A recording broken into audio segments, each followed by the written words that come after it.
₹1 नोंदणी केल्यानंतर महिला कामगारांना पेटी आणि भांडे मिळणार आहे असा मेसेज टाकण्यात आला. त्यामुळे महिला कामगार रात्री आणि पहाटेपासून रांगेत लागल्या. महिला कामगारांकडून 800 ते ₹1000 घेत असल्याची माहिती समोर आली. त्यामुळे गोंधळ उडाला. पहाटे आणि रात्रीपासून रांगेत उभे राहून भांडे आणि पेटी मिळाले नसल्याने हजारो महिला कामगार वरोरा पोलीस स्टेशनमध्ये धडकले. वरोरा शहरातील रेल्वे स्टेशनच्या मागच्या भागात एक संस्था आहे.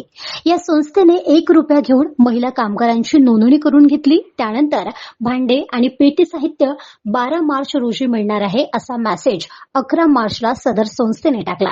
त्यामुळे रात्रीपासून महिला रांगेत लागल्या. महिला कामगारांची संख्या हजारोच्या घरात पोहोचली. त्यानंतर ती संस्था महिला कामगारांकडून 800 ते ₹1000 मागत असल्याचे दिसून आल्याने उबाटाचे युवा सेना संपर्क प्रमुख मनीष जेठाणी आपल्या सहकाऱ्यांसह घटनास्थळी पोहोचून अधिकची रक्कम महिला कामगारांकडून घेऊ नये असे ठणकावून सांगितले. त्यानंतर अधिक चौकशी केली असता भांडे आणि पेटी साहित्य चंद्रपूर कामगार कार्यालयातून वाटप केले जाते. वरोरा शहरात अशा कोणत्याही खासगी संस्थेस वाटप करण्याचे काम दिले नसल्याची माहिती समोर आली. आपली फसगत होत आहे याची जाण महिला कामगारांना झाली आणि त्या पोलीस स्टेशनमध्ये पोहोचल्या. ब्युरो रिपोर्ट गाव माझा न्यूज चंद्रपूर.